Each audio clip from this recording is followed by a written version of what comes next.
For the thousands in attendance and the millions watching around the world, we are live and amplified. So let's get ready to podcast. Fire it up.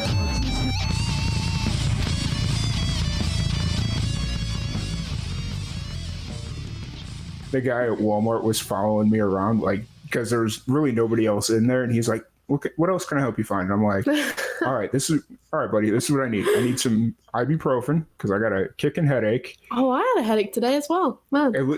I think it was because I was so dehydrated. Same. Yeah, I had the same problem. That's why you saw, like, when we were out at the farmer's market this morning, I was drinking so much water, and I was just like, you know what? I got to make this work. Yeah. So you don't realize, do you? Because like the heat really takes it out of you. Yeah. I mean, I was drinking a coffee this morning because sometimes I get headaches if I don't drink a coffee, which is really bad. That's like what this thing is for. Yeah, I don't drink energy drinks, to be fair. Like, I'm pretty much all about coffee. Yeah. But I thought that might help me, but it kind of didn't. So I should have been drinking water like you. Yeah. Well, it's just one of those things where I woke up this morning. I was up at 7, which that's usually about when I wake up. You know, it's not a big deal. It is what it is. And then I was sitting here and it was still so humid in here. And I was just like, it was cold and I liked it, but I was still sweating, or the humidity was just sticking to my body. And I'm like, all right, this is uncomfortable. So I took a shower and I woke up, and then I was just so dehydrated. And I was like, you know what? I'm going to make sure I just drink as much water as I can today. And yeah, that's the best thing to do. But it has been super humid. It's because it's been raining this weekend. Apparently it hasn't rained here for like 2 months, which is kind of crazy. I took a video of it because we haven't had any rain in Texas for a really long time. And I was going to send it so I work for a news station, and I was going to send it to our meteorologist and be like, hey, what is this wet stuff falling from the sky? I don't know what this is. And my boss was like, yeah, you can do that. That'd be funny. But he'd probably just look at you like, what are you talking about? Oh no. So. That's kind of funny though. I mean, if you haven't seen rain in ages, like we don't get that problem in the UK. It like rains every other day. Yeah. So like being here for almost 3 weeks and it hasn't rained once. It's been really nice. Yeah. It's been really nice. But then it's obviously been raining like this weekend and it's not been as hot, and that's also been nice. But as you said, it's been super humid. Like I'm walking down the road and like I'm like things are sticking to me because it's like it's so humid. It's like the moisture's just going on my arms and it's horrible. It's like not nice. Well, so we are live. This is the Live and Amplified Livecast Jam Session. This is our substitute 6-year anniversary stream. And I'm sitting here with Nia Nicholls. We were both in Memphis. We have 2 separate cameras. You know, it is what it is. And we're just sitting here talking about the humidity here in Memphis. And so have you noticed, do you have to prepare differently for a show here in Memphis because of all the humidity and the allergies and the hay fever? And oh my God, it's been so okay, so I don't really suffer. I'm not allergic to really anything at all. I get mild hay fever back home. Like, not even always. Like, I haven't had it this year. Like, I get a little scratchy throat. Since being in Memphis, it's been horrendous. I sound like I've got a cold all the time. I've been trying to drug myself up on, like, you know, Sudafed and, like, antihistamines. I'm trying to drink more water. I've been, like, you know, putting honey in everything. Nothing's really worked. It has been terrible. And it's just, now I know not to come back in July because this has been unbearable. And even now you can hear it. Like, I sound like I got a cold. It's just ridiculous. So it's been really difficult to prepare for shows. Like, I won't lie, because I'm always trying to, like, compensate for, like, a certain notes that I can't hit because I'm, like, really struggling. I don't want my voice to break. But, you know, it is what it is. And you just got to power through it as a singer because it's never going to be completely perfect. You might have hay fever. You got to deal with it. Yeah. Actually, I'll tell you the secret that my buddy told me. Flonase. It's like the nasal spray. Oh, right. Because when you're taking nasal spray, that's more proactive, whereas if you're taking like Sudafed, that's more reactive. Oh, okay. So if you get yourself on a Sudafed cycle, you'll notice it starts clearing out. Or not a Sudafed cycle, a Flonase. Yeah, I've seen them around, like, 'cause I've been going to Walgreens all the time, and I'm like asking everyone what works. Because the one thing here, you guys, like, your like over-the-counter medicines here are way stronger than what we get in the UK. So I've been trying to find the strongest thing, trying to fix me, and I've been seeing those like sprays, but I've never tried them before, so I kind of like avoided it because I didn't think it would work. But that's kind of interesting. That's a good tip. Yeah, I need that for sure. It's one of those things where I was taking Sudafed, like it seemed like I was going through a pack of 32 count pack of Sudafed. I was going through it like every 2 or 3 weeks. I'm like, this is supposed to last me a month. Wow. And he's like, yeah, that's because you're buying the discount brand. I was buying the Dollar General brand. But secondly, it's like, yeah, you need to take Flonase or Sinex or whatever, and then you'll notice that it starts working. So that's really interesting. Yeah. Oh, I'm gonna remember that. Awesome. So you've been in here in Memphis for technically you've been in Memphis for 2 weeks. You went to Nashville you were there for about a week? Yeah, about a week, like 5 days ish. Yeah. So what are you doing here in the States? Okay, well, so sorry. So I started off in Memphis, and pretty much the whole goal whilst I was here was just to gig as much as I possibly could. And I got a lot of friends here in Memphis, more so than I do in Nashville, and I've just sort of connected with people a little bit more over here over the past few years. And you got people like Mark Parcell, who you just met, and he runs South Main Sounds, which is this songwriter venue here in town. And it's probably like my favorite place to play ever, because it's all about original songs, people there to listen to you, and everyone's so kind and friendly.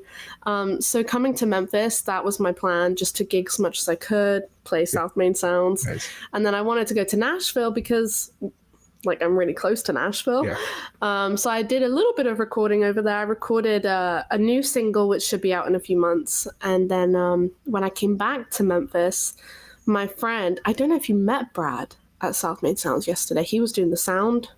He had the mask on. I briefly talked to him. He's really nice, and he actually he's filmed a few of like my first ever music videos. Yeah. So I asked him, I said, would you mind like filming a video for this song I just did in Nashville? So he did, and it all worked out really well. Nice. So it was like a really good sort of scheduled visit. Yeah, it's one of those things. I wish I had more time here in Memphis, but it's also very expensive here in Memphis. That was the first thing I realized. I was like, there's this fine line of, all right, you're going to pay X amount of dollars and you're going to be in an okay motel. We're at a La Quinta Inn right now. Shout out to La Quinta for letting me do this, even though they don't know, but it is, or you could like pay $200 a night and you could stay in a really nice hotel and have a good experience, or go to a lower priced hotel and you're in the middle of a not so nice area. In the middle of the hood. Yeah. And so it's just kind of like, my dad was I was talking to my dad yesterday when I got back, and he was like, how much did you pay for the hotel? And I was like, I paid like $160 a night. And he's like, yeah, that's about the going rate. And I'm like, no, I can go to New Mexico and I can get a hotel for $70 a night. Mm-hmm. This is not the going rate, but yeah, it is what it is. But yeah, so basically the whole plan for this is, if this is a new style of the podcast for us, so we're going to have you play some music. We're going to talk about it. And, you've been on the podcast, I think 5 times at this point. Yeah, quite a few. Love it. Yeah. Thanks for having me back. Oh, yeah, for sure. It's funny because I was sitting there, I was like scrolling through our last podcast, and you're not even off the last 25 episodes, I don't think. So it shows me the last 25 episodes, and I think you're like right at the bottom. Oh, right. Because we had you back on. Did we have you on in June? I think I think so. When was your last single release? It was end of April. End of April, I think. So maybe it was like May. Yeah, we had possibly. You on in May then. Because I remember you were promoting the new single, mm-hmm. and I reached out like, hey, you want to jump on? Mm-hmm. And yeah, that's how it, and then I think that's when you told me that you were coming out to Memphis. Mm-hmm. Yeah. So, and then that whole snowball. happen. So love that. But let's go ahead and have you play a song here really quick, see how this goes. What song are you going to play first for us? So I'm going to play actually my latest single, which is the one I did release back in April. And it's a song I wrote about all the conversations my best friend and I used to have whilst we were in university. And we always used to get like these creepy sort of every girl gets it, and probably every guy gets it as well from some random girl. But like, we noticed it a lot, that it was always these random guys that would never leave you alone. You know, they're always messaging you every single day, relentlessly. And it was never the ones that we actually wanted to message us, which is the story of everyone's life, I think. And so I thought it was really funny. And so I was driving home from university one day, and I live about an hour and a half away from my campus. But I went home for the weekend, and I kind of had this line go through my head of everybody sees me but you. And I thought, oh, I need to write a song with that because that's really cool. And then this song happened, and it's my latest single, and you can find it on Spotify, and I hope you like it. I need to clear my throat. No, you're good. Oh, God's sake. If I crack, just ignore it. We got you. You're good. Yeah. Yep. My mother says I'm really good at talking. Friends say I'm confident when walking. My horoscope says I'll meet a stranger at noon. Then there are those boys who really want to know me, ask me for my number and a date so they can show me how cool they are, expecting me to fall through. Said and done, it's like everybody sees me but you. But you don't see how I long for you every waking minute of my life, or the fact that I grow so blue whenever we have to say goodbye. Tell me, don't you see it or not? You don't believe it, all of my exes say goodbye. It's true, 'cause my heart lies with you.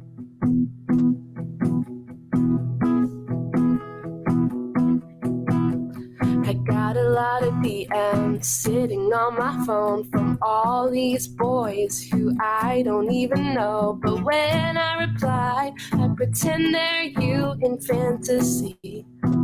Oh, and I know you've got your life figured out.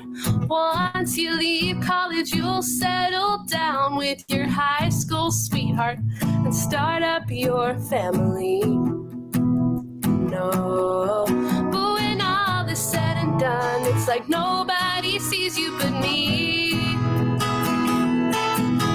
But you don't see how I long for you every waking minute of my life, or the fact that I grow so blue whenever we have to say goodbye. Tell me, don't you see it or not? You don't believe it, all of my exes say goodbye. It's true, 'cause my heart lies with you. And I wish on every lucky star that by some happenstance you'll see that I'm the one for you. Baby, I was made for you. And while I dodge these calls from these silly boys who want me till they got me, then it's null and void, and I'll spend forever dreaming of I do's. Because I was made for you.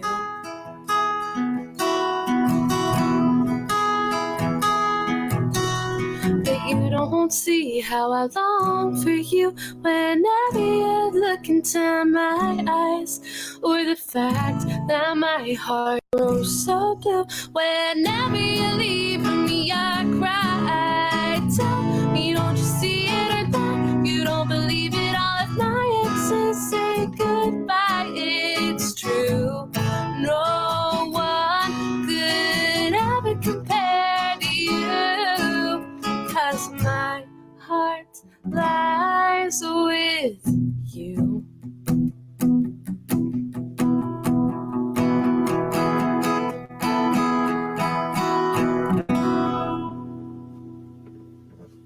amazing. Absolutely amazing. Thank you. Now, Well, this is the song that you kicked off last night's show with, right? Or would, yeah. it might have been. Oh, actually, I'm not sure. No, that was If You Want a Sign. So I played that one because I played South Main Sounds my first week in Memphis, and it was live streamed. So I think I probably did that one first then. But I always try to do new songs every time I'm at South Main Sounds because Brad is sort of like he sort of set up this whole thing in my head now that every single time I'm at South Main Sounds, I play new songs, and now I feel like I can't go back on that and play songs that I've done. It's like a challenge, and I gotta get it. Well, I mean, luckily that you're only playing, what was it, like a half-hour set at South Main? Yeah, it wasn't even that. I think it was like 20 something minutes. Yeah, it was like 5 songs. And so it's at that point, it's pretty easy to be like, okay, I'm gonna play new songs, different songs. Yeah, and that's really nice. That's good. I got a kick out of when I was there. I saw on the wall that it said something about no covers. Yeah, it's like, oh, that's funny and interesting. Yeah, I know. They're all about original music. That's the place to go. Which that's great. I like that. Because like original music is, what a lot of people should be striving for. Because I can't stand like cover bands and all that stuff. Well, it's not so much cover bands. I like some of them take the angle of, well, all the good songs are already written, so why to try and compete? And it's like, no, that's not the point. Yeah, that's not the point. So how have you been enjoying Memphis? Oh, I've loved it. I mean, this isn't obviously my first time being in Memphis, but it is my first time, without my family. Normally I come with my parents. I came here with my brother this time.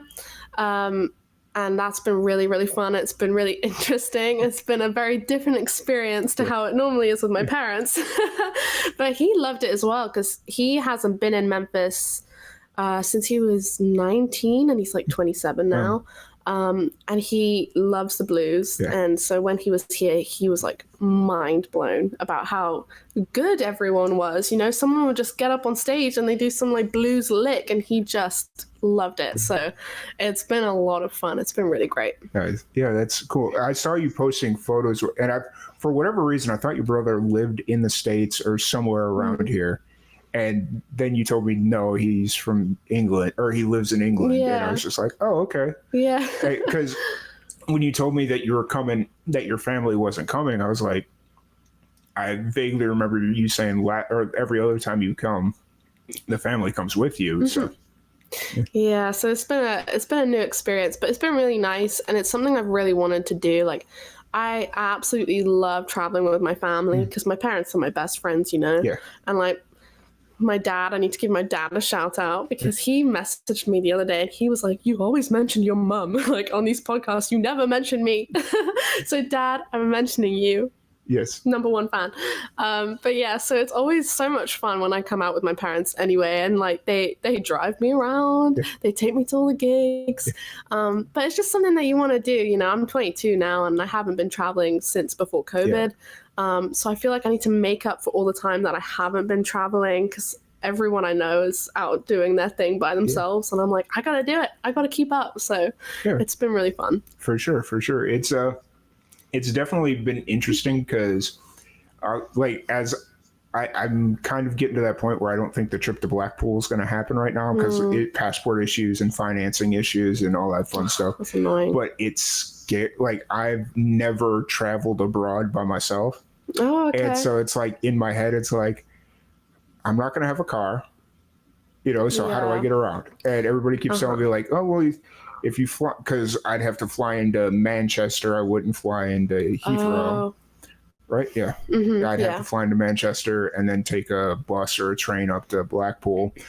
And I was like, well, that scares me. My diehard stance on traveling is no matter what it is, I want my own car. So if I don't feel right about the situation I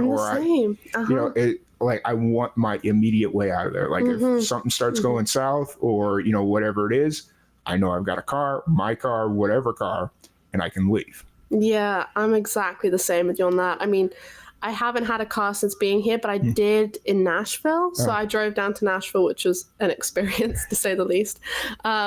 But it was fine, and I really, as you said, like I liked knowing I could go wherever I wanted, and I've been relying on Uber since being here, which is fine, but also like I don't know, it's time consuming when you can just get into a car and drive. But like hopefully you'll be all right. If you do end up going to Blackpool, like you'll figure it all out and you'll be okay. Yeah, it's one of those things where it's just an experience that I've never had. Like I mean, I've traveled kind of internationally, like if you consider going on a cruise to the Caribbean islands with my parents when I was 18, I don't really consider that traveling internationally because it's all you're like landing in the most Americanized part of the countries. So, and then I did go to Canada for like an hour. It was one of those things where we were living in Chicago. My dad was working in Detroit, and he was like, hey, I've got, he had work one day and then he had 2 days off and then he had to go on like a really long trip. He was like, if you guys want, come up to Detroit. We'll hang out. I'll show you around Detroit, and all that stuff. And one day he was like, hey, let's go to Canada.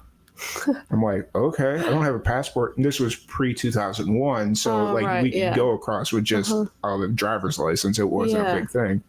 And then, that was fun. That's so funny. I love that though. That's so cool. So that's the extent of my international travel. Oh no, it's so sad. No, but it's like for me, it's sort of the same as you when it comes to like traveling. To the UK, because you're gonna have to like go to Manchester and then take a bus up. It's like that's the worst bit. That's the bit where you're like anything could go wrong, and I don't want to be stuck on like the wrong bus or the wrong this, whatever. Like I mean, when we came over here a couple weeks ago, we missed our flight from where was it, Chicago to Memphis. And it was so annoying. We had to wait 7 hours for the next flight. But then after that, I thought, that's the worst that can happen. Like, it is what it is. Like, just go. Don't even think about it. Just wing it.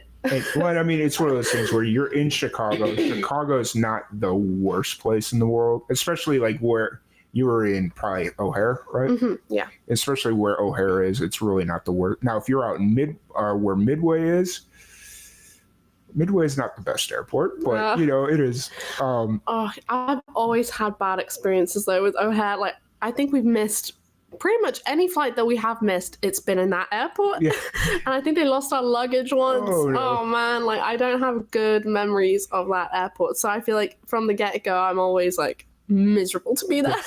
That's how I am when I'm flying through Atlanta. Really? So every time I fly, or if I take a flight and I have to go through Atlanta, I always know at any point I'm going to miss a flight or I'm going to get delayed or something. Because every time I go through Atlanta, I end up arriving like 6 hours later than I was originally supposed to, like to my final destination. Yeah. Because like one time I flew out to San Antonio. I was living in Florida at the time, and I flew out to San Antonio for a job interview, and I was connecting through Atlanta. Okay. The trip up, it was fine. I made all my flights, all that fun stuff. On the trip back, it was, what was it, like 2.5 hours from San Antonio to Atlanta. I was like, okay, not a problem. I'm going to take a nap because I didn't sleep well the night before. Like, especially if I'm doing like a one-day trip, I don't sleep well. And so I put on a podcast that was 3 hours long. I, sat down and fell asleep. I woke up. I was an hour and a half into the next podcast because there was like, it was a thing and it just rolled over to the next one. And I look over to the people next to me. I'm like, well, is there something going on? Because by my calculations, we should have landed 2 hours ago. And they're like, yeah, you were sleeping pretty good. So we just let you sleep. And I'm like, okay, what's going on? We're circling around Atlanta right now because there's a really bad rainstorm and we can't land. Oh, God. I'm like, okay. And then as soon as I said that, they're like, ding, whatever the little ding thing is. We are having an emergency landing into Jacksonville because we were running low on fuel. And I'm like, God. And I'm like, can I just get off the plane? Because my final destination is Tallahassee, and it's like a 2-hour car drive. I'll go get a rental, and I'll just drive the rest of the way. And they're like, you seriously want to do that? And I'm like, I'm going to miss my flight in Atlanta. I'd already missed my flight technically. Yeah. And, it was going to be like 6 hours for the next one. And then it was going to be an hour and a half flight or whatever so it was. Annoying. And I was just like, I'm going to get out. I'm going to get a rental car. I'm going to be home before you guys even get to Atlanta. And then as soon as I pull into my apartment in Tallahassee, I get an alert saying, hey, your flight's landed in Atlanta. And I'm like, yep, see, I knew that would happen. No. That is so annoying. It is super frustrating, though, because you feel like you can't do anything about it, can you? You're just like, oh, my God. And especially when you know you're going to miss your flight because you're on the other flight, the first one, and it, like, goes past the time that your flight, the next one is leaving, and you're thinking, oh, my God, this is so annoying. You were telling me that on your flight, so you're leaving to go back to England tomorrow, and you have an hour to transfer from a domestic flight to an international flight in Newark. Luckily, I don't think Newark's that big of an airport. I don't think, I'm glad it's not like JFK or something. Oh, yeah. If it was JFK, it'd be like, yeah, you're good. You might as well just schedule another flight. Yeah, I'm like really hoping I do catch the next flight tomorrow. But the problem is I have 2 bags. Like, well, I have my guitar and then I have my suitcase. And that's the problem, because they're not just sending the bags straight over to the next flight. I have to go get them, then recheck them. And my guitar takes the longest to come out. I hate putting my guitar through, baggage and stuff. I'd rather carry it on. But you've seen how big my guitar case is. No one will let me on with that. No.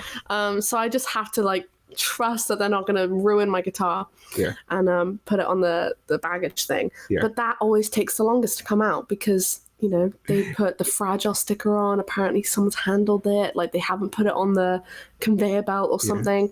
So it took me like 15 minutes to get it last time, and that's pretty much why we missed the flight. And it's like, I appreciate the carefulness that you're handling your guitar with, but I got things to do. But you know what? They're not even handling it with that much care, because every single time I get it, there's a new dent in my guitar case. So I'm thinking, I don't know what you're doing with it. You're saying you're handling it with care, and it's taken 15 minutes to come out, but it's still been battered, and I can tell all my stickers are chipping away. And at least it's the case and not the guitar. Exactly. Well, that's why I take that case, because like I could take a soft case, but I'm never really sure if they're going to let me on with the soft case, because it still might be a bit too big. I don't even know. So I'm thinking, in that chance, they say, no, you can't take this guitar on, and it's the soft case, and I'm kind of dead. Like, my guitar's going to get absolutely destroyed. So I just take the hard case just in case.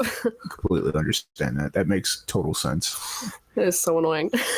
But, it's just one of those things where it's like, this is your instrument, this is your livelihood, this is the reason why you're here. So take the hard case, protect the instrument, and if the case gets banged up, that sucks, but... it's just the case. So hopefully tomorrow will be okay. But another reason why I got this guitar, because normally I have my jumbo guitar, my Epiphone, but I didn't bring it this time because I knew, before COVID happened, we could fly straight into Nashville. So it was like they had a direct flight only for, I guess, a couple of years. And then when COVID happened, they stopped it. So now you have to get connecting flights. And then we landed in Memphis anyway. And I knew we were going to Chicago, and I was so worried that if I took my other guitar that they were going to lose it, because that guitar has sentimental value. You know what I mean? I got it when I was 14 in Nashville. I've taken it everywhere with me.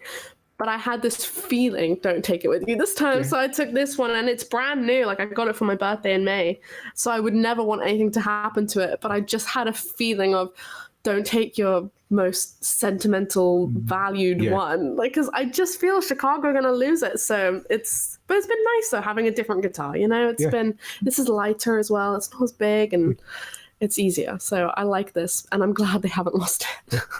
I'm honestly kind of surprised. I just recently realized how much thought and thought musicians put into the type of guitar that they get. Like, it's not so much like the type of guitar, but like the size of it. There's a musician that's based out of Nashville. She bought a guitar because it sounded good, but then she realized it was too big for her. Oh no! And so she was like, it was too uncomfortable for her to play. And I was just like, Oh yeah, I guess that would be an issue. Like, because in my head, Yeah. it's like, oh, all guitars are kind of the same, you know, Mhm.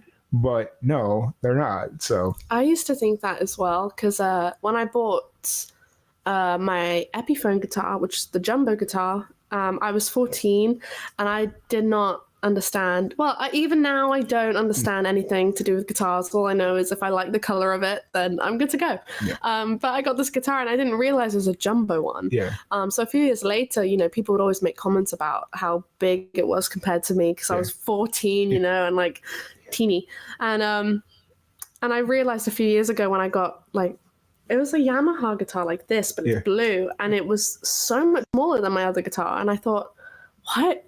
Like, I don't know if I like this. I think I prefer jumbo guitars, but actually, this is way more convenient, and it's not as heavy. It doesn't hurt my shoulder when I have the guitar strap.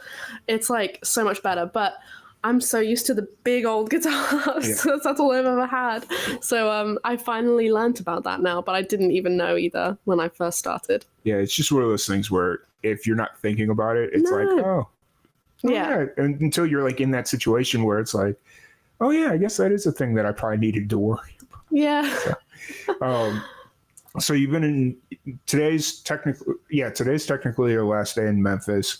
You played an awesome show at the farmers market, which I've got some cookies over here. We're going to try these things out here at the end of the show because I've heard a lot of musicians say that they can't eat cookies before they sing. No. Okay, so we'll wait till the end of the stream before we do the taste test here.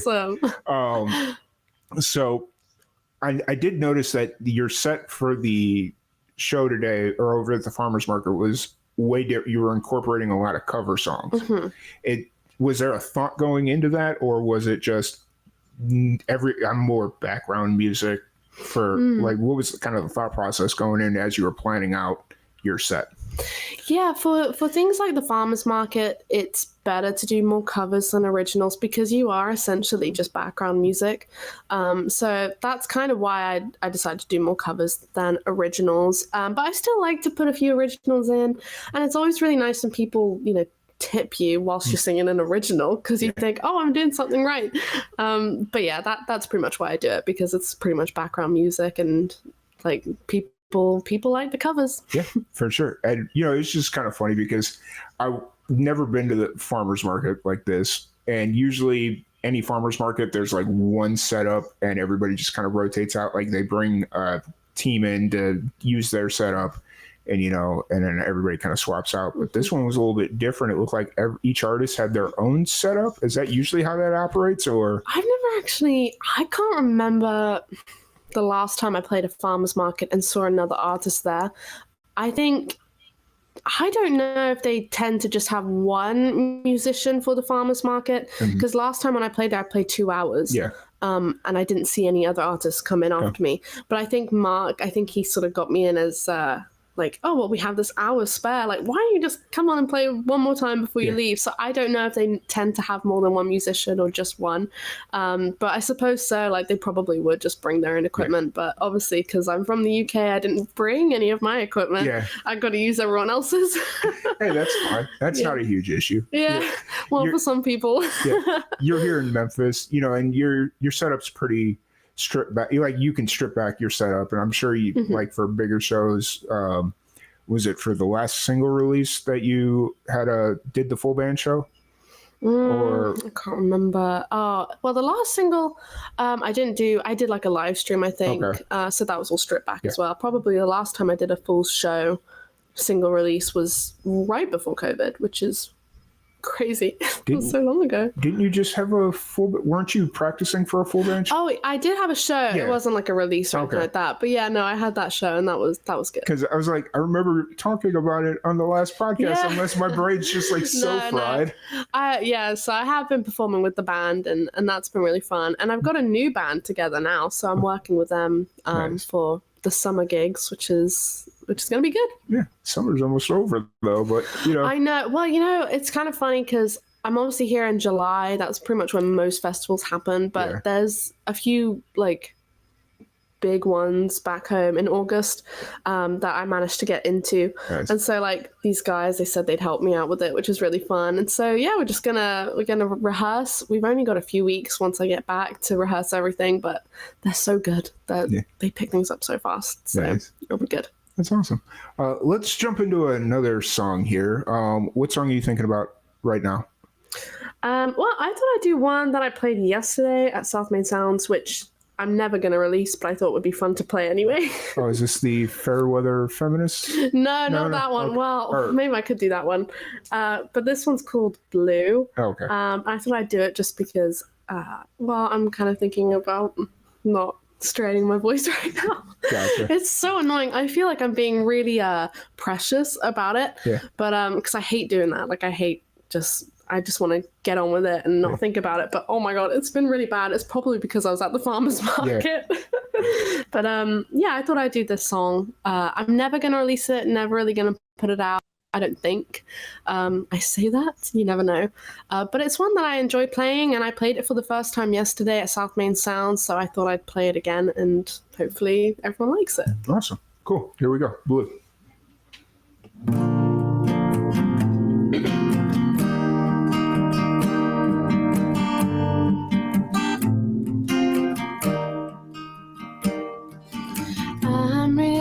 Fine, you know I'm doing well. Career's taking off, I'm happy, can't you tell? Not a lot's missing, got a great group of friends. We hang out on the weekends and sometimes evenings instead. But if I could just change one thing, I'd have you here. 'Cause this town feels so empty. Now you're not near, and I miss the way you stumble on all your words. But I choked on the conversation I tried to rehearse. Do you think of me because I think of you so much? They say I'm turning blue.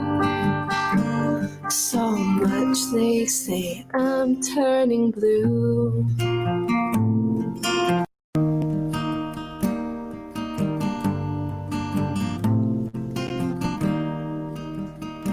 Now I know you're in love with a woman so pretty, hazel eyes and smart, everything I wish to be. I drive myself crazy, wondering what you're up to. Is she lying in your bed? Is she kissing you? Cupid must be cursing both you and I. He almost succeeded, but our schedules declined. And your best friends must hate me for letting you go. For the record, I hate myself too, but you wouldn't know. Do you think of me because I think of you? So much they say I'm turning blue. So much they say I'm turning blue. If I had a dime for when I almost called you, I'd finally know if money could buy happiness was true. If I followed my heart instead of my stupid friends, I'd be happy in your arms, not her instead. Do you love me still? Because I love you too. So much they say I'm turning blue. So much they say I'm turning blue, like the ocean in the cold English rain. I'm blue until you want me again. Awesome. Thank you. That was Blue. You'd mentioned before you started playing that you have no intentions on releasing that song. No, not at the moment. I mean, I've got a few sad songs queued up to be released, so I'm gonna have to write a few happy ones before I release a third. But yeah. So so you think eventually you'll release it, or just not immediately, or is it what's kind of the holdback on not releasing that? Because it's a really good song. I enjoy it. Thank you. So to be honest, I don't really know. When I first wrote it, I probably thought, yeah, I really want to release this. But then I wrote another song, and then I really wanted to release that. And it kind of just keeps getting pushed back, you know. The next single that I'm going to be putting out, it's called I Wrote You a Love Song. I wrote that 2 years ago, and that's a song that I really, really wanted to record and release instantly. But then I wrote another one, and it was a bit more upbeat, and it made more sense to release that, so I recorded that one, and bit by bit it just kept getting pushed back, and it's been 2 years now, and it's only just gonna be released now. So it's just one of those things, you know, like if another song's been written and it fits more with what I'm releasing at that moment, then I tend to put that one first. I would like to release this, but as I said, I've got like 2 sad songs queued up to be released, and I don't know. I think that would be really sad if I released a third. You know, like, I mean, Taylor Swift's made a lot of money releasing sad songs, so... I mean, it'll be ready for, like, autumn and stuff, and isn't there, like, a thing of sad girl autumn? Yeah. So I can release an EP of, like, all my sad songs I've written this year. I was going to ask, since you have such a back catalog of music, have you thought about releasing, like, a proper EP or maybe an LP? Not yet. Again, it's one of those things I really do want to do, because I think it'd be really worth doing an EP, but... honestly, it's a struggle just to release singles at the moment, like trying to get things all sorted and like organized and released when I want them to be released. So I feel EP at the moment, I would rather wait, to be honest, until I think I'll know when I'm ready to release an EP. So at some point it will happen. It will definitely happen, but not right now, which is really annoying. I feel that. You know, it's one of those deals where, like, I mean, I talk to every musician about this, and EP and LP, it's cool if you're like consistently playing gigs or going out, and you know, you have, like, I mean, the album that you get, or it's an EP that you gave me, right? It's kind of like an album. It's got like 10 tracks, but they're all singles, you know, stuff I've already released. You have it as hard copy, and so basically what you do with an album is what you're doing with this album of single, or unofficial album of singles, I guess is the best way to kind of word that one. So, you know, it just kind of depends on what your show plans are like and all that fun stuff. I mean, I'm hoping more and more gigs will come through. It's been a good year for gigs. I've had a lot going on, which has been really, really great, because last year I won't say I had nothing last year, but things were still getting cancelled because of COVID. Even though, you know, festivals were technically back on, things were still getting cancelled left, right and centre. So this has been the first year since all that kicked off where everything's been fine. And I've been playing more and more gigs. So at some point I'll have to just sit down and sort out an EP, because it'd be worth it, you know. It'd be good to do. Yeah, absolutely. Especially if you end up coming. Well, you've already said a couple times that you're coming back to the States. You mentioned most likely it'll probably be Memphis again, right? Or I mean, it's one of those things I want to see as much as I can of America. Like I do have family living in America, not in Tennessee, so I'd like to go where they are, like in North Carolina and stuff. But I do want to come back to Memphis, you know, because that's where I got all my friends and where I really enjoy playing gigs. So it'll definitely happen. I'll definitely be back in Memphis. For sure. You know, Memphis is cool. This is the first time I've been to Memphis, and you know, going last night to South Main Sounds, kind of knowing where we were going to be, not that far off of Beale Street, and it's like, oh man, it's all going to be street parking. And because I don't street park a lot, so it's just in my head, it's like, oh, I got to deal with street parking. There's not going to be, and it's but I know. Then we went to the farmer's market this morning, and I was like, oh, more of the same. And then there's a nice little parking lot right there, and I'm like, all right, it looks packed though, but let's see what this does. And I ended up getting super lucky and got a spot. I know what you mean. I'm terrible at street parking. I just Oh God, I hate it. It stresses me out. Well, it was one of those things where I grew up, like, yeah, in the city of Chicago, you had to do street parking all the time, but where I grew up, it was in the suburbs, so it was just not a thing. Yeah, I found that where I went to university, because I went to Bath, and Bath is a really, really pretty city, but oh my gosh, there are cars parked on either side of the street, and like pretty much every road is a hill. Yeah.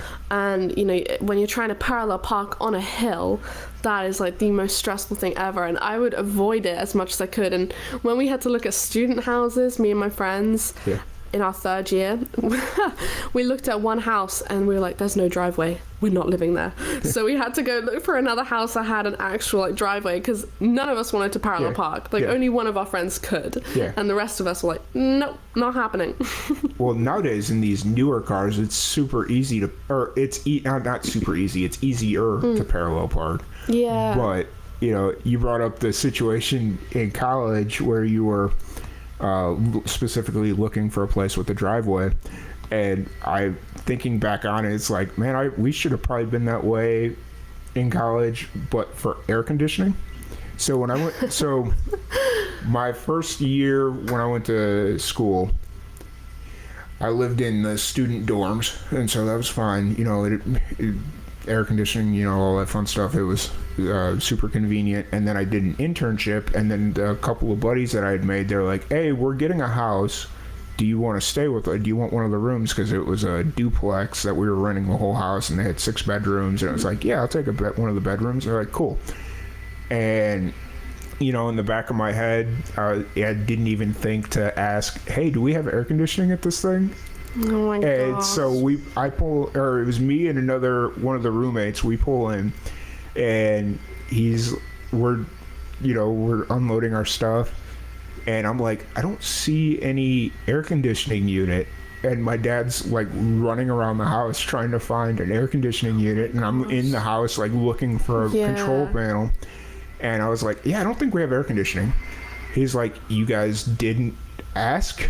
And I'm like, hey, I've not been a part of this process, but no, we probably didn't ask. So. Oh my god, I would have thought it was just assumed, though, you know, to have air conditioning there. And so we ended up having to go buy every window unit. Like, it was an interesting experience, to put it that way. Yeah. But you don't realize, though, until you're there, you know, you don't think to ask about those things, you know, like, it's just, like, I mean, our last house, I'm trying to think of a crazy problem we had, and it's always such a stupid problem that could easily be fixed, but you know what they're like with students, you know. I think we had like we had black mold everywhere in the house, like everywhere in the bedrooms, and that was terrible for like 3 of my housemates, because we were all singers. And there's black mold everywhere, but when we checked out the house, we could see paint like chipping off from like the ceiling.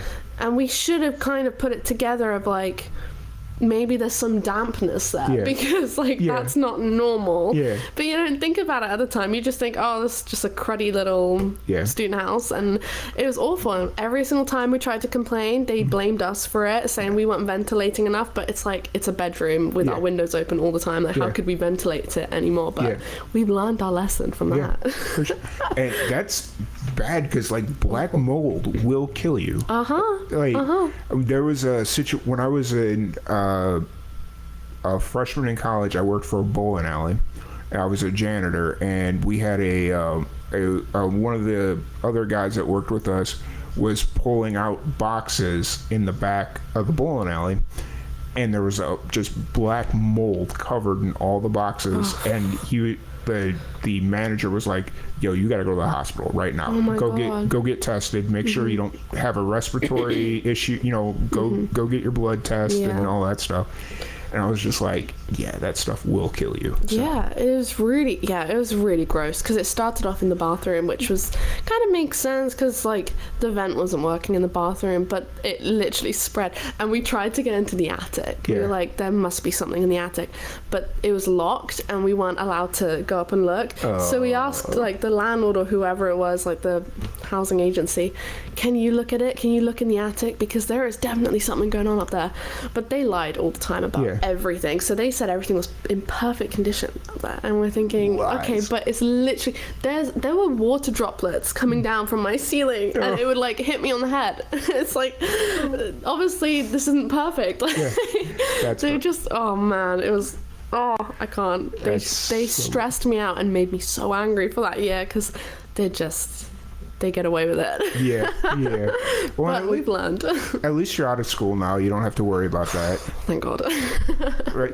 Yeah, this last year was your last year. Yeah. Nice. Honestly, it's good to be out. Like, I don't think I was ever the type of person to enjoy being in education. Like, some people are just just naturally love it and they learn a lot and they get so much from it. But I was one of those people where I would rather be doing than sitting in a classroom learning about it. Yep. So, university, I'm not going to say it was like a terrible experience. It was, in the sense of like COVID completely destroyed 2 years of it. Yeah. And so there was no point being there or paying as much money as we were paying to be there because we were doing it from home on our laptops.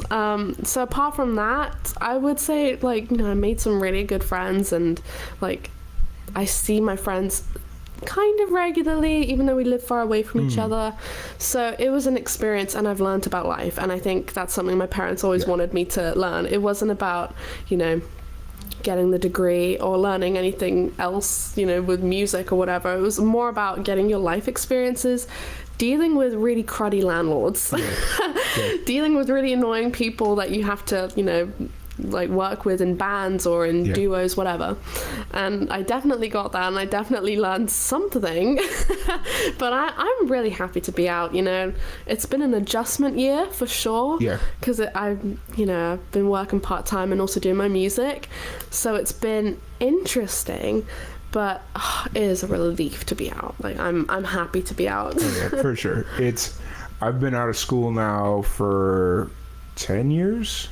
Yeah, I graduated in 2012, and I'm just, I don't miss it. Like, there's some times where it's like, I miss, like, the buddies, like, always having buddies around. Like, living with 6 of your best friends, it's like, that's an awesome experience. Like, oh, hey, I don't have class tomorrow. Who wants to go drink? Or who wants to go out? Or who wants to go do whatever? Or, who wants to go play video games until 7 in the morning? Like whatever it is.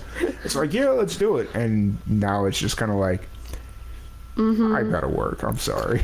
I know. That's the thing. Trying to organize things with my friends now. Well, actually, I say that. All of my friends stayed an extra year in university for like masters. So it was still kind of easy for me to say, oh, I'm coming down, I'll see you, like let's meet up, because it wasn't like they were in school every single day 9 to 3. It was 2 hours on one day and none on the Wednesday. So I could still go see them kind of whenever I wanted to, but they finished their masters now, or they're finishing it up.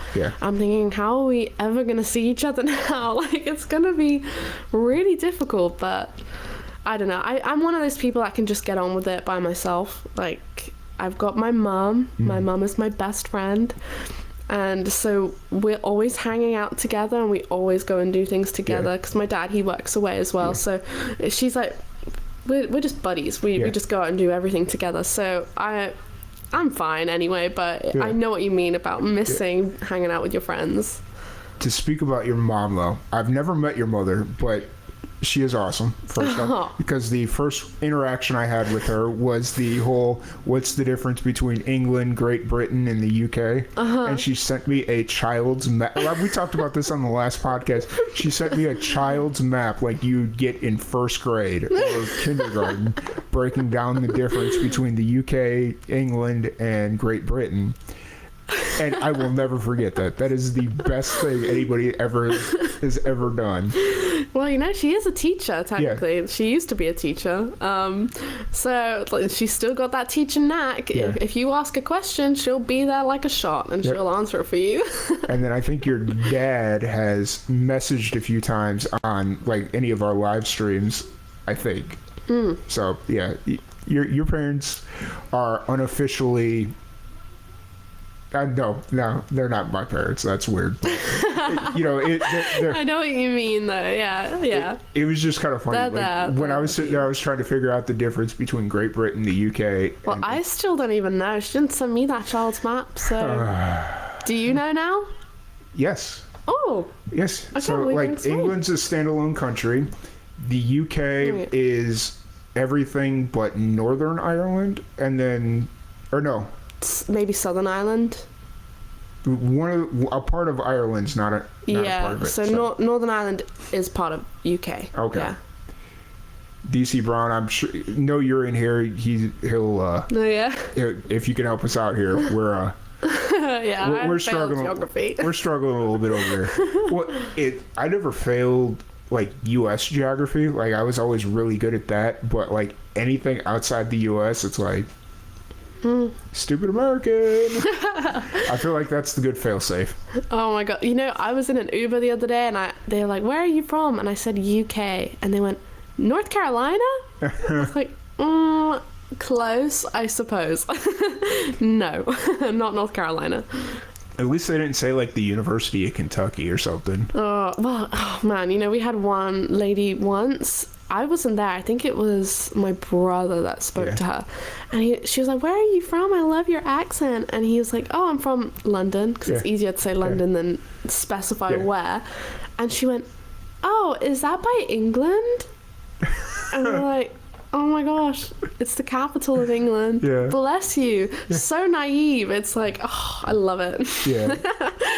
Well, for me, like, usually I'll just say the UK as a failsafe because, like, we work with some musicians that are from, like, Jersey or Guernsey, some of the, like, islands and stuff like that. And it's like, I think that's all in the UK. So I'm going to just, because I don't know if it's all part of England or if they're all, like, my very limited knowledge of the how that all works, but you know. Yeah, no, that's good. Play it safe. Just say the UK. Yeah. Or you know, London. For me, I say London. I'm not even from London. Yeah. I just say that's where I'm from. Hey, you're from South England, right? I am, yeah. But then if I want to get technical, which I like to get technical in this, I'm actually from Wales. So all of my family are from Wales. So I never want anyone to say I'm English. Because that's really offensive to say I'm English, because I'm Welsh. And English people would say the same thing if they lived in Wales. Don't call me Welsh, I'm English. Yeah. But yeah, so I always try to do that. When I talk to an American and they vaguely know the UK, I go straight into, well, actually, I'm Welsh, and then that confuses them. Yeah. And I'm like, oh, I shouldn't have said anything. The only reason I know the difference between Wales and, like, England is because Rachel Selleck, who was kind of the first introduction to the UK scene over there, she's from Wales. Yeah. And she was just kind of telling me, like, the difference, and I was like, okay, this knowledge is important. Yeah. Especially as the podcast grows and we started working with more musicians and whatnot. So, that's cool. I haven't gotten any further than that. Yeah.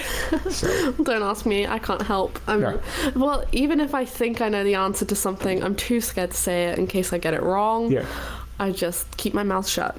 Yep. That's usually the way I approach it, because it's like I get really confident about something and it's like, oh, nope, you're wrong. And I'm like, yep, this is why I don't say nothing. I'm totally the same. So, awesome. Let's go ahead and play. We're going to have you play a couple more songs here before we wrap up this podcast, but this has been going swimmingly. I'm really surprised how this has been going. I was really concerned last night because originally I was going to use my GoPro, and my computer was like, no, I'm not going to let you do this because the GoPro is like the new one and my computer's like 10 years old. Oh, right. And so I was just like, oh no. And then I was like, oh, let me plug in my phone. There's a way I can do this on my phone. And here we are. So, that's good though. It's all going well. So, what song do you think? I'm going to do a song called Forever Hold My Peace. And it's a song that I released back in October, I think. And it's a song I wrote after having a dream about one of my friends. And in the dream, he told me he was getting married to his girlfriend. And when I woke up from the dream, you know, it's crazy. Do you ever wake up from dreams and, like, you got, like, either you've been crying or, like, your face just feels really wet as if you, like, had been crying? Do you ever get that? Yeah. Oh, because I had someone say the other day that they've never had that and they thought it was a made-up thing. But I get that from time to time, and it's like, I don't know why I was crying in this dream. Yeah. It was really random. And I woke up and I thought, this is terrible because this could actually happen. Yeah. He could actually marry this girl that was in the dream. So I thought I would write a song about it. And this is called Forever Hold My Peace. And I do have a music video out for it on my YouTube channel. So please go check that out, because it's kind of like the first proper music video I've done for a song in like a few years. Yeah. So please go check it out. Yeah. And I hope you like this. Awesome.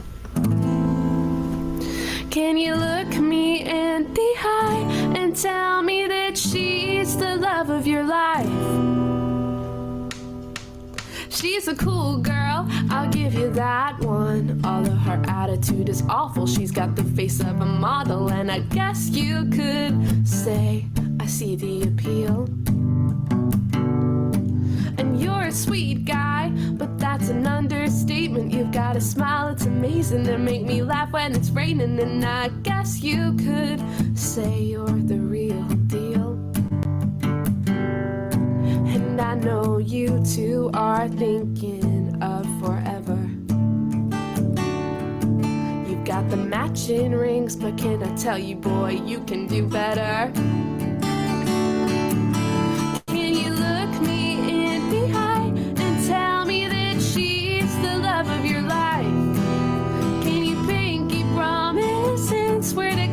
She's the only one you dream of at night.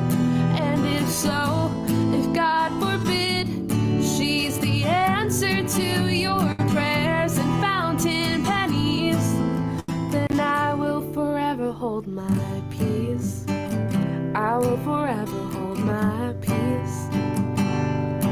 So don't go thinking I'll be waiting on the other end of the phone. Honey, I know that she's home and she won't even let us talk no more. I mean, I guess I kind of understand that though. No invitation to your wedding day. Guess she knows I'm your Rachel. Can't risk botching the vow occasion by saying the wrong name on the church floor. And I'd hate her if I didn't see her side of the story. There's 3 people in this marriage already. But can you look me in the eye and tell me that she's the love of your life? Can you pinky promise and swear to God that she's the only one you dream of at night? And if so, if God forbid, she's the answer to your prayers and fountain pennies, then I will forever hold my peace. I will forever hold my peace. I will forever hold my peace. And I won't stand in your way, and I won't beg you to stay. If you choose her, it's the biggest mistake, but I think you already know.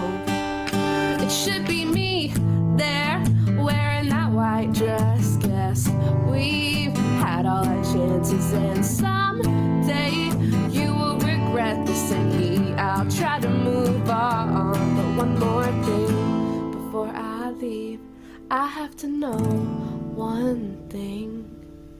Can you look me in the eye and tell me that she's the love of your life? Can you pinky promise and swear to God that she's the only one you dream of at night? Can you look me in the eye and tell me that she's the love of your life? Can you pinky promise and swear to God that she's the only one you dream of at night? And if so, if God forbid, she's the answer to your prayers and fountain pennies, and I will forever hold my peace. You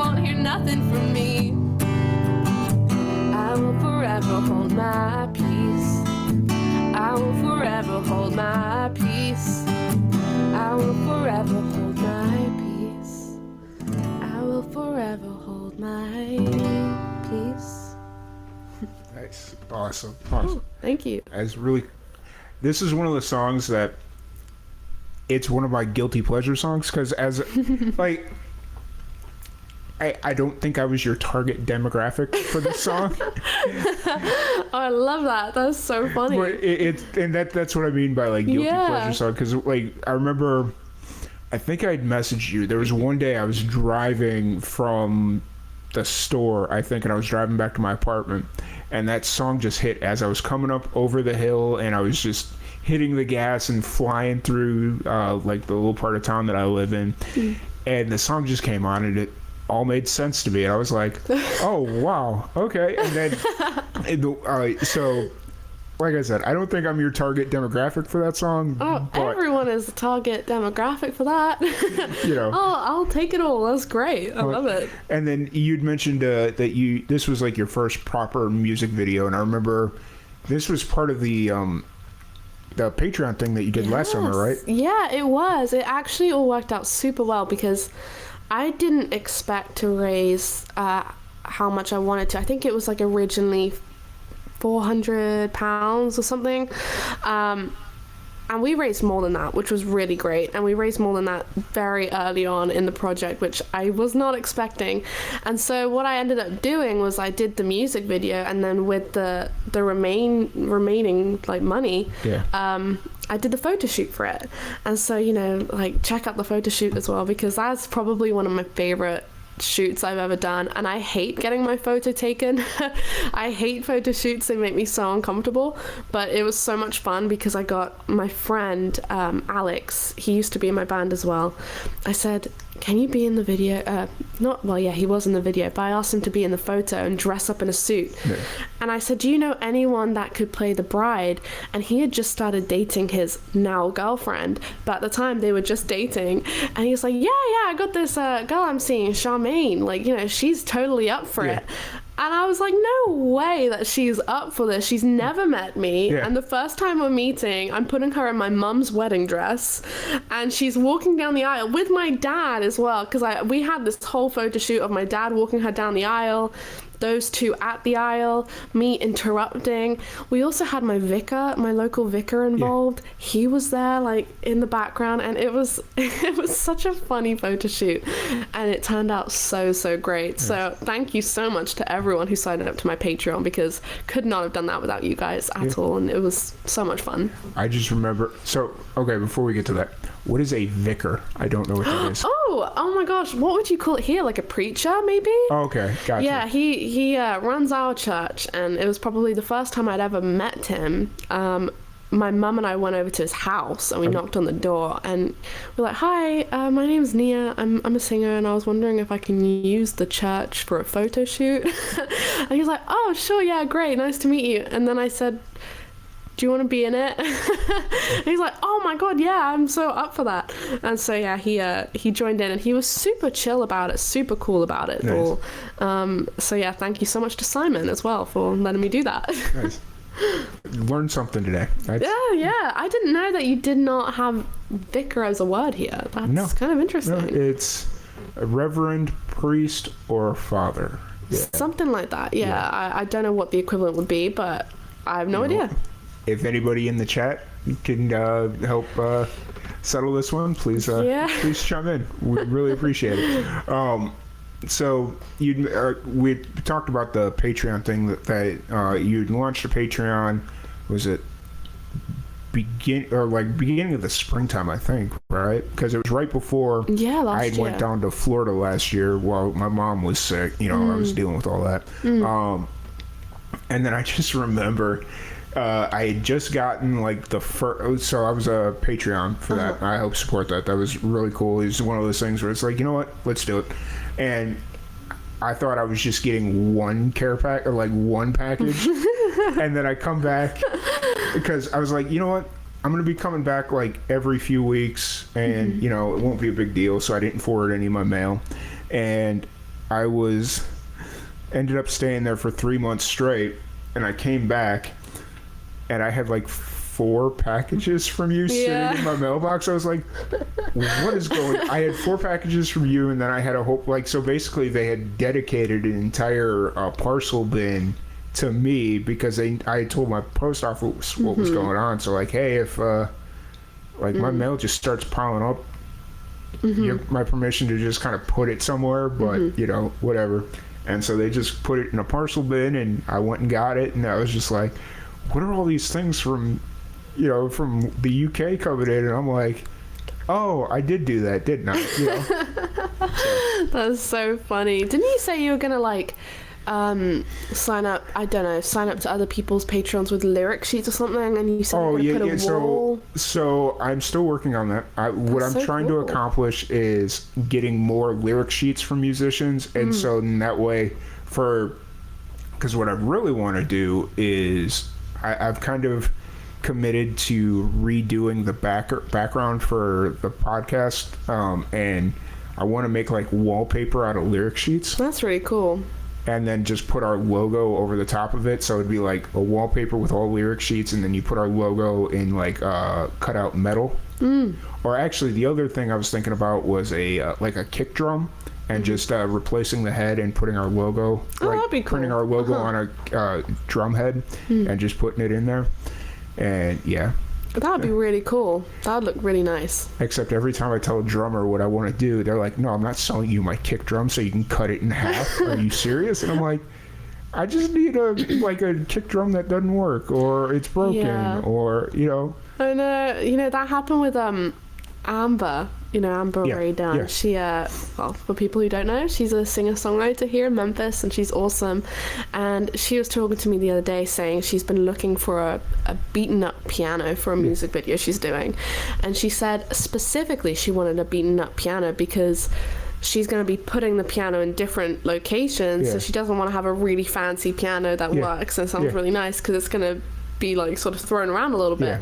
And she said, but I could not bring myself to get like a secondhand piano that works and it looks good and then like beat it up myself. So I just couldn't bring myself to do it, so she was looking for one, and then our friend found one on the side of the road and he picked it up for her. Then he came to the gig the other day and he said, I got your piano in the back of like my truck, and we look out and there's just this beaten up piano, and I was just thinking to myself, man, I love Memphis. That's awesome. That's so funny. It is. It's just so random. Shout out to Amber Ray Dunn. She last night was the first time I'd seen you perform live, and it was the last time I'd seen her perform, or the first time I'd seen her perform live as well. And you both just put on an amazing show. Even though it was like a 20-minute set, and it was the vibe was there, but it was like this is just like a little taste of what's to come. And it was fun to be with her. I mean, normally how they do it in South Main Sounds is, you get two artists up on stage, like how they did with the first two guys, and they were going to do that for us too, but I was live streaming from my phone so my parents could watch it in the UK, and it was around about 2:00 in the morning for them, but they really wanted to tune in, and I wanted them to tune in, so I went live, but I wasn't sure how I was going to be able to do it. I would have figured out a way with three people on stage, because Amber had her fiddle player. But then Mark was like, we'll just put you on separately. And I was like, all right, cool. That's special. It all worked out about the same, because they like the two. Who are the two guys that played before you? I didn't quite catch their names. There was a guy called Dutch. I can't remember his last name, and then the other guy. It's escaped my brain now as well. I love the name Dutch though. Like that. It's a really cool name. Yeah. It's like I want a cool name. I know. It's so like, of course you're going to be a musician with that name. Like that is really cool. I want to say the other guy. I can't remember if they were like a duo name or if it was just him, because there was him and his guitar player. And he's on the board of Memphis Songwriters Association. So it's really cool to meet him. I think actually all three of them were. They're all board members, so that was really fun. They're all a part of the organization. One of them was like a senior member, one of them was a board member, and then one of them was relatively new. Super cool. Yeah, and I'm a new member of the Memphis Songwriters Association. Oh, nice. I know. They told me that the other day. I was like, what? No way. I will say though, I walked in last night, and Mark was sitting out, so I got super lucky, and I was able to park like 3 feet in front of the door. Great. So, as I was pulling in, I saw somebody pulling out, and I'm like, I'm going to stall this. I'm going to hold up traffic until that guy moves, because I'm not parking around the corner, down the street. Yeah, I'm not doing it. And so he pulled out, I pulled in, and I was like, all right. And I was looking around, I was like, I don't see South Main Sounds anywhere. And because I thought I saw it, but it was South Main Nutritions or like whatever the building is, like 2 doors down. And I'm just sitting there, and I see these 2 dudes that look like they could drink me under the table sitting out in front. And I'm like, I'm gonna go walk over and just say hi to them and see what it is. And then sitting behind them was the sticker for South Main Sounds. Oh, yeah. And it ended up being Mark, and then I didn't catch the other guy's name, but he was there all night. Yeah. And Mark is just a really cool dude that can drink. That dude can drink. I will say that. He's so cool. He is cool. Yeah, when my brother was in town with me, he and I went down to South Main Sounds for the day. Yeah. And my brother, he was there on a holiday, so he was drinking beers wherever I was performing. Yeah. That's what he was doing.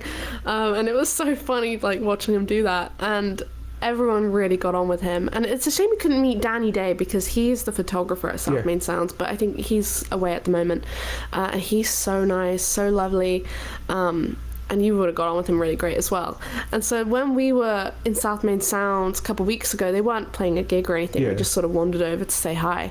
And they were there. It was like Saturday afternoon. They were all just like, day drinking. And then some other people came along, and then they like had a few beers. And it was just so funny, because they're all so friendly, and like they just want everyone to be involved. And Reese, he was at it. And he was like, oh, that's it. And in my head, I was thinking, okay, well, I got a gig, so I will not be joining on this. Well, that was the dilemma I was having last night, because I walked in and I saw they were serving alcohol. I was like, all right, I just had an 8-hour car ride. I think I can handle one, but I'm also very tired, so we're gonna kind of have to see how this first one goes. Because when I know I got to drive, my limit is 2. It's one of those things where it's like, I know what I can take. If unless I've got somebody else driving me. 2. That's it. And I'm sitting there last night. I was like, you know what? I'm gonna have one. I was sitting there drinking it, and I'm like, yeah, this is the only one I'm gonna have, because I'm going. There's no way I'm gonna make it home if I have another one. Oh, and then that's bad. So it was one of those things. But South Main Sounds is awesome, and just like the whole vibe in that downtown part of Memphis, it's really nice. I love it down there, because it's so arty, and it's just really cool. And you got the arcade restaurant. Have you been there? No, I didn't realize it was actually a restaurant until I was leaving, and I looked over and I was like, oh, that's a restaurant. Maybe I should slide in there and get some food. You should so do it. I would say avoid, obviously the lunchtime hours, because it's packed. But that's where Elvis Presley used to go, and he always used to eat and have his famous what was it, peanut butter and fried banana something sandwich. But he used to go there all the time, so it's all very I say it's very Elvis oriented. It's not really, but everyone knows that's where he used to go. But it's just such a vibe. It's like a cool American diner, and I recommend it going down, but maybe not when it's lunchtime or anything like that. In between lunch and dinner or something, you're probably good. Next time I come down, I'll have to swing in there, because I was sitting there last night. I was like, am I more hungry than tired, or am I more tired than hungry? And I just I had a bag of chips that I had bought at Walgreens before I went to South Main Sounds. I was like, I'll just eat the chips, I'll be good. Ate the chips, and I was asleep 20 minutes after I got home. I was out by the light. Well, it's just so when you're so tired, you don't really know how you feel. Because it's almost like you're hungry, or you're thirsty as well, but you're so tired, you're just not focused on it, and that's probably why you had a really bad headache today. And then I woke up this morning and I was like, I only had one beer. Why does it feel like I drank an entire keg last night? What is this? And then I went out, got some water, some aspirin, and took some Flonase, because my sinuses or my allergies were a little rough this morning. So. Oh, that is typical. Typical Memphis. Well, I was playing a gig the other day, and I've sort of been struggling through my gigs in Memphis, I won't lie, and it's been really annoying, but you just got to get through it. And I got through it, and then a few other ladies performed after me, and I went over to them afterwards to say well done, and they said, oh, you know what? thank you, but I have a terrible frog in my throat. Like, I just can't get rid of it. And I'm singing and I can't sing. And I said, that is so funny because I'm exactly the same. So it's definitely, maybe it's worse this year. I have no idea, but it's been pretty crazy. Yeah, it's one of those deals where it's just like, I don't even know where to begin because you just gotta live with it. You just gotta get on with it. Oh. Pretty much, it's just one of those deals. Yeah. What can you do about it? Like, I mean, it reminds me of living out in Kentucky, and that was like the first time that I ever had hay fever or any of my sinuses or any of that stuff. So that was Oh, see, I feel maybe if I came back next year, I would probably be okay. I think I would adapt to it because a few years ago, I think I was about 17. That's the first time I had hay fever back home. And again, it wasn't like this. It was just like a scratchy throat, and it was really annoying. And then I think I had it maybe a year after that. I don't think I've had hay fever since then. Like I'm not one of those people that is allergic to much, which is really thank God. But I think because I'm not used to how intense it is here. That's probably why it's hit me quite hard. So I feel like next year I'd probably be all right. And you came here in July. Yeah, but I'm probably going to avoid July next year. Well, and actually, so everybody keeps telling me there's this little trick that people do. If you eat the local honey, like over at the farmer's market, you saw that there was a bunch of booths that had like honey for sale. If you eat that, or if you eat a tablespoon of that over, I don't know if there's like you got to do it for a month or 3, so you eat a tablespoon of that, and your body builds immunities to the pollen that's local to this region, and supposedly that's really supposed to help with your allergies. Yeah, honey is supposed to be amazing for everything, pretty much. Like a couple weeks ago, I was a little bit under the weather, and my mum was like, get some honey. But the thing is, I couldn't find jars of honey here. All I could find was one of the teddy bear plastic. And I was thinking to myself, I really don't think that's actually going to help me, but it's all I could find. So I had to just do it, and I would put it in some like hot water and try and drink it. But yeah, it was interesting. But because that's not like real honey, that's just... Is it not? Is there any honey in it? For me, just thinking about what it could be, is it's probably just manufactured honey. Oh, well, that's probably why I didn't want. Well, I felt like it soothed me slightly. I think it kind of did, which is good. But it's the only one I could find. And obviously I can't drive around, so I'm stuck. Well, next time you play at the farmer's market, grab the honey. There was honey everywhere. I'm sitting there, I'm like, yeah, if I lived, like, I walked around, we'll get to the cookies here in a second that I bought, but I was sitting there walking around, and I was like, I could do like 80% of my grocery shopping here. Like, they had catfish, like, right there, like, fresh caught catfish, like, filleted and ready to go, and I'm like, okay, I'm not a big catfish eater, but they've got fish, like, that's cool. And then I walked down a little bit further, and they had a whole meat market sitting right there, like in their freezer trailer, whatever it was. And I was like, okay, that's cool. And then of course you got all the vegetables and stuff. And then like where you were playing, if you walk down further there, they had somebody making fresh pasta. Really? I was like, that's so cool. What is going on? It's really cool. It is such a vibe there. And there was I don't know who it was that told me this the other day, but they said someone was playing at the farmer's market. Oh no, I think it was them actually. It was my friend Donna. She got me a few gigs whilst I was out here, so that's been really great. So thanks, Donna. And she told me she was playing at the farmer's market, and she was by the meat stall. And the guy liked her so much, he gave her like a load of meat or something. I don't know what it was. Like I can't remember what she said. And she said to me, if you can set up by the meat stall, do it. And I was like, all right. That's awesome. And then this morning, I ended up having a breakfast burrito. There was they had like a couple of food trucks over on the far side there, close to where I parked. And I walked over and I was like, man, I don't really want spicy taco. Like it was a lot of Mexican food over there, which cool, fine, I enjoy that.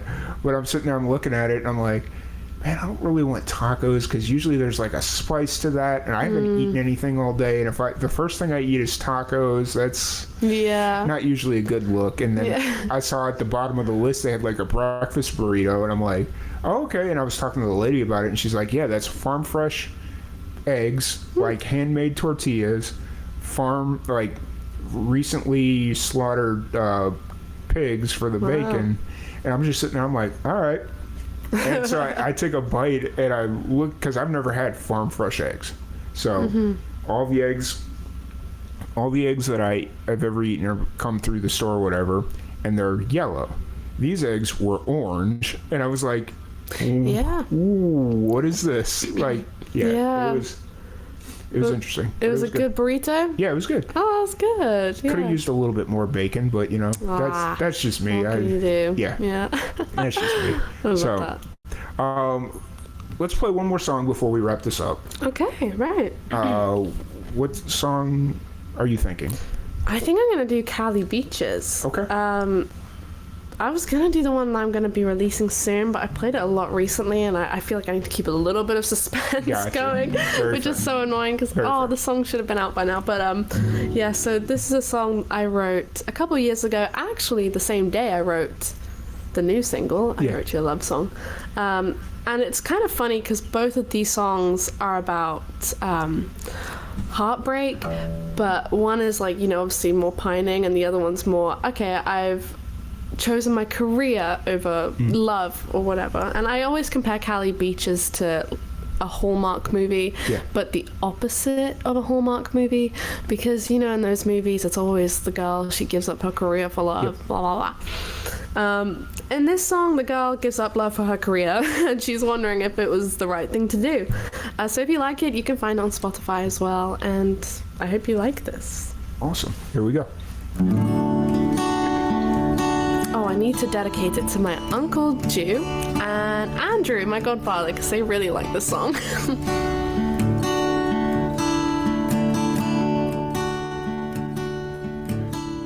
It's 3:25, I can't get to sleep, 'cause when I shut my eyes, you haunt my dreams, and I don't want to love you or be heartbroken by you.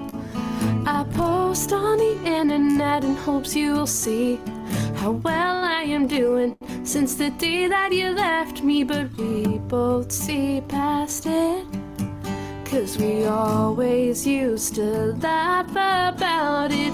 And since the day you left, I found 100 silver linings, but I didn't know losing you would come with consolation prizes. 'Cause I've got blue skies and Cali beaches and starlight and sweet victories, and I couldn't be doing better without you by my side. But if I had to tell you, lonesome nights I stare at the ceiling, wondering why love is misleading, and I'm scared of sounding selfish and blue. Life is good, but it's lonely without you.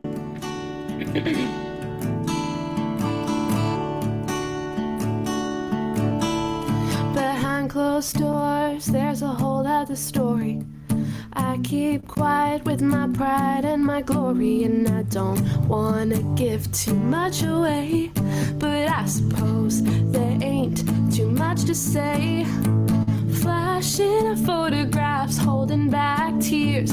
All I ever wanted was to be standing right here, but now I am. No words can be found to express how lonely I feel now, but I've got blue skies and Cali beaches and starlight and sweet victories, and I couldn't be doing better without you by my side. But if I had to tell ya, lonesome nights I stare at the ceiling, wondering why love is misleading, and I'm scared of sounding selfish and blue.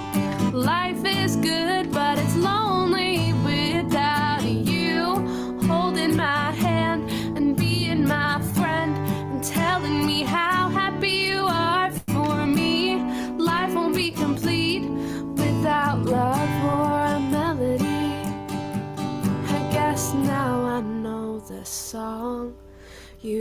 can't have it all, but at least I've got blue skies and Cali beaches. And I couldn't be doing better without you by my side. But is it worth the medal?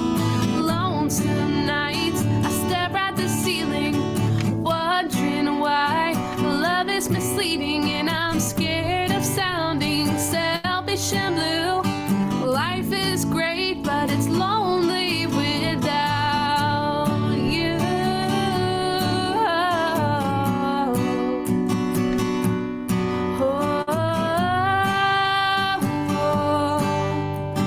Life is good, but it's lonely without you.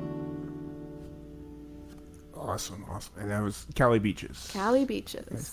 This wasn't the first song of yours I heard. What was it? The Jessica? Was that?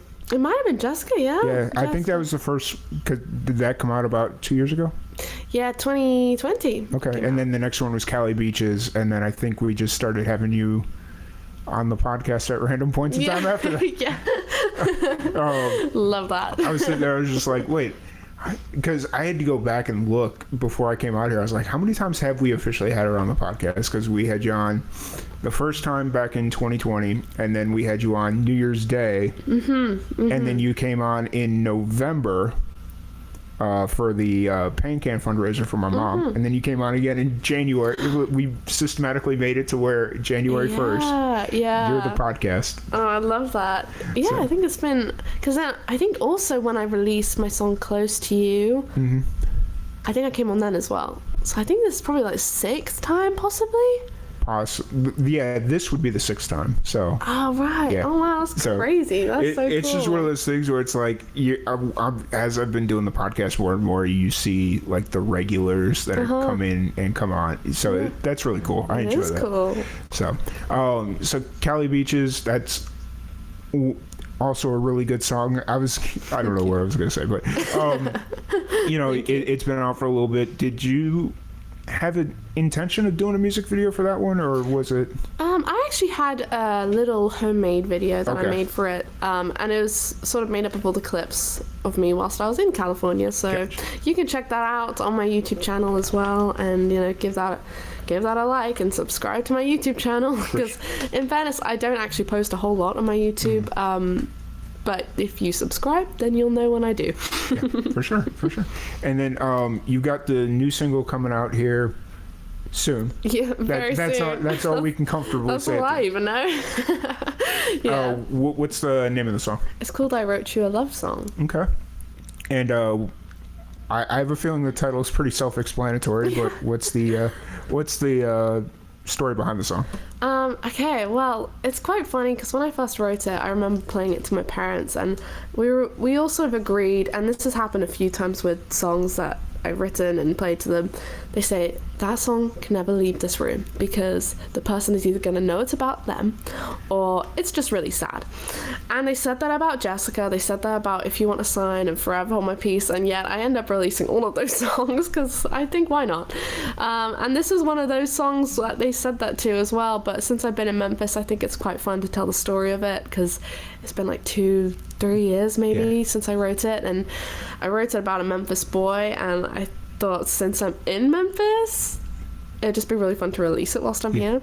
But it was funny because when I played this song at a gig a couple weeks ago, I told them the story and I said, yeah, it's a song about a boy from Memphis. And someone shouted in the audience, "Don't blame Memphis." I was like, I'm not blaming Memphis. I'm just saying this is what it's about. Yeah. But yeah, it's one of my favorite songs I've ever written, to be fair. And I know that sounds kind of foolish to say because I've got a lot of songs to be written, but I hope you guys like it as well when it does come out, and you can keep an eye out on my socials for when it does, and it will be out super soon. Yeah, you played it last night, didn't you? I did, Okay. yeah. I was sitting there, like, last night was such a random blur, but like I vaguely remember you playing it, so Yeah, I've been trying to play it whilst I'm in Memphis as much as I can, just to sort of get the ball rolling and to get people to follow me and keep an eye out for it. But yeah, people have been really nice about that song, and I'm really excited to be putting it out because I keep putting it off releasing it, which For is really annoying because it is one of my favorite songs. But as I said before, you know, I have other songs that get written and then I think, oh, I'm gonna put that one out now. Yeah, for sure. Yeah, and I do see a common thread. Like I think last night it was Amber's mom was she the one sitting next to me? She mentioned that another song about a boy. Yeah. Which seems to be a common thread amongst your music. Oh, for sure. I know, it's crazy. It is quite funny, but you know, it's what I like writing about. And I feel like it's such a songwriter thing. Like we all write about love or failed love, and I love writing about it specifically because if there is a young girl out there, 16-year-old or 18-year-old girl or 21-year-old girl, and they listen to it and they think, oh my god, that's happened to me, I think that's a success. Awesome. Perfect. Well, we're going to wrap up the podcast by trying these cookies that I bought from the Made from Scratch Cookie Company. Yep, there it is. These weren't as expensive as I thought they were going to be. Like when I saw fresh homemade cookies, I was like, oh, these are going to be like $20 or something. So I thought it'd be cool to do a taste test here. Yeah. Let's play dive through the oh, is it like all wrapped up? Oh, is it? Dang it. I thought it was... Shall I see if I they wrapped it up. Oh, okay. All right. I was just sitting there, I was like, okay. That's professional. See if I can open it. If not, I've got... My hands are too clammy. There you go. I can smell them though. They smell good. I was sitting here, I was just like, oh, okay, cool. And then... let's see. Oh, no, don't fall. Don't need you to fall, that would be bad.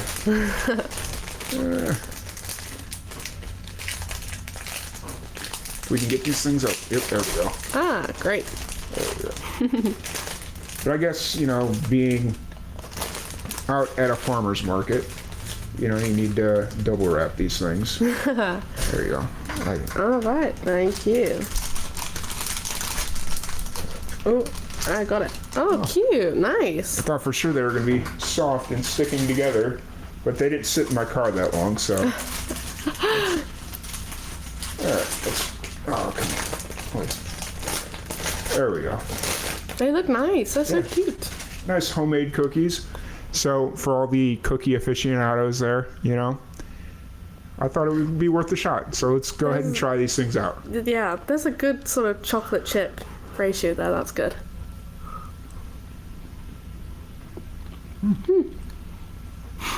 I like how we said Yeah. both at the same time. That was funny. I don't want it to pick up me eating on the mic. It's nice. Yeah. I like a good cookie. I bought some cookies from the farmer's market a couple weeks ago. They weren't these though. They weren't this make. They were like peanut butter cookies or something. Was it from the same company or No, Okay. it was a different stall, I think. Okay. And they were cute. They were nice. Do they I'm assuming like the farmer's market's got a rotating, like it's not always the same people there. I think so, yeah, I think you're right. I mean, actually, that being said, I recognized a few people from before, but I'm sure they probably swap people out. Yeah, I got you. That was fair good. play. That was a good cookie. What would you rate that? Ooh, on a scale of 10, I'd give it a 9. That was a good cookie. I'd give it a 9. Like it reminds me of my mom's cookies. So it's just one of those things where it's like it hits home a little bit. So I definitely enjoyed it. It was good. That was good. And Good purchase. Now I gotta. Oh, sorry, go on. What? I interrupted you. No, you're fine. I've got a nice little snack for the drive home tomorrow. So Oh, yeah. nice little 8-hour drive home. Oh, man. Wow. What time are you leaving tomorrow? I don't know yet. It's going to kind of depend. It'll be if I can get out of here at 8, cool. But if not, you know, I'm not in a rush because I got to work Monday, so I've got all day tomorrow to get home. So as long as I don't hit Dallas traffic. Yeah. Fingers crossed. Hopefully you'll be all good. You'll Yeah. sail through it. Yeah, hopefully. But it's been an absolute blast. I'm glad we got this thing off the ground without a hitch. You know, I was a little nervous last night. I was sitting there. I was like, oh, it doesn't like my camera. It doesn't like the, oh, no. And luckily we got it off the ground and it worked and no major complaints on the and to the listener, from what I can tell. So, really glad that we finally got this chance to meet and do something different than the occasional Zoom interview. Definitely a different style of interview, which I've always really liked this in-person thing, but obviously during COVID, it wasn't possible. Yeah. So that's pretty cool. For anybody that wants to check out your music or find you online, where's the best place to do that? You can find me on everything: Facebook, Instagram, Twitter, and TikTok, and it's all just Nia Nicholls. You can find me on Spotify, Apple Music, wherever you stream music, I'll be on there. So just make sure to type in my name and it should all come up. Awesome. Well, if you guys first, let me rephrase that one. Thank you everybody for hanging out. It's been an absolute blast. This is a new style podcast for us. It's not going to happen every time, but as we get guests in and whatnot, we'll definitely try and shake it up as things start to come back to normal. And I know Central Texas COVID cases have gone down a bit, so that's cool. So hopefully we get to do this more and more. Awesome. But anybody that's familiar with Twitch, I'm going to go find a channel to go raid, and we're going to go hang out with Sunfire TV. He's a really talented drummer out of Miami. So we will see you all. I think the next podcast is Tuesday. Yes. I don't have my schedule in front of me because my phone is currently being used as a camera. So, but thank you all, and we will see you all on Tuesday.